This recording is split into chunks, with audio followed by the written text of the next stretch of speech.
Magandang umaga po. Ito po ang unang balita na mag-usap tayo by Vicky Osawa. 3 teenager huli sa pang-hold up sa pawn shop. Shiba, Hachio City. Ayon sa news na ito, nahuli na ng mga pulis ang 3 lalaki na hold-upper na pumasok sa isang pawn shop sa nasabing lugar noong April 25 ganap 1 p.m.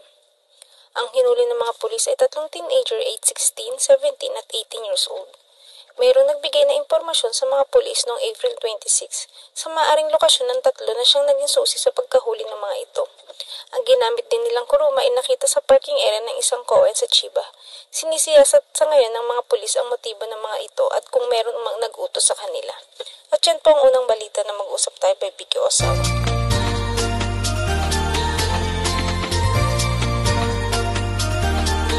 Mga problema at suliranin sa buhay ay hindi nawawala. Tanging kailangan ibay ng puso upang ikaw ay di maging kawawa. Mag-usap tayo at gagaan mga problema nyo. Mga pagsubok sa ating buhay malulutas kapag nag-usap tayo. Huwag kang susuko sa bawat laban, dito kami hindi ka iiwan.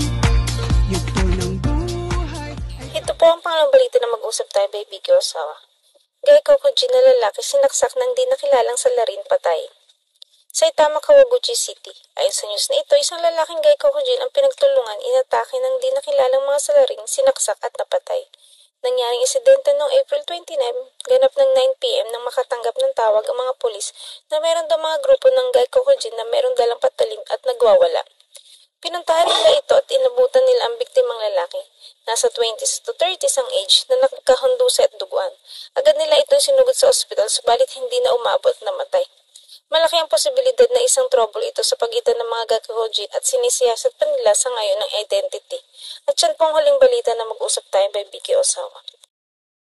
Ito po ang ating Chika Talk for today. Ryan Reynolds, pinarangalan si Michael J. Fox sa pagtulong sa mga taong may sakit ng Parkinson kasama ang kanyang yumaong ama. Pinarangalan ni Ryan Reynolds ang kanyang kaibigan na si Michael J. Fox para sa isang special na okasyon.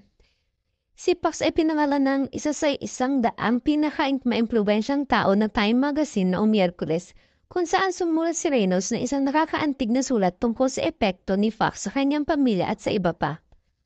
Isinulat ni Reynolds na sa kabuuan ng kanilang 17 taong pagkakaibigan, pinanood niya si Fox na itaas ang bar para sa layunin at pagnanasa para sa pananaliksik ng Parkinson. Si Fox ay nagdiagnose na may young onset na Parkinson's disease noong 1991 sa edad na 29. Noong 2000, inilunsad ng Back to the Future actor ang Michael J. Fox Foundation para sa Parkinson's Research, isang organisasyon na katuon sa paghahanap ng lunas para sa sakit sa pamamagitan ng pananaliksik at tinitiyak ang pinamabuting mga therapy.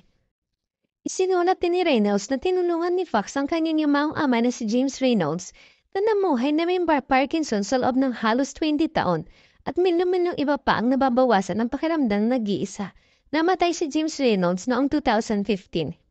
Inilarawan ni Fox bilang isang bida sa pelikula na hugis sa buhay ng mga tao sa buong planeta na may kakaibang electric wit at self-aware charm. Ibinahagi din ni Reynolds na pagkatapos panoorin kamakailan ang Back to the Future kasama ang kanyang 8 taong gulang na anak na babae, ito ay naging paborito niyang pelikula. At yan ang ating mga Chika Talk for today.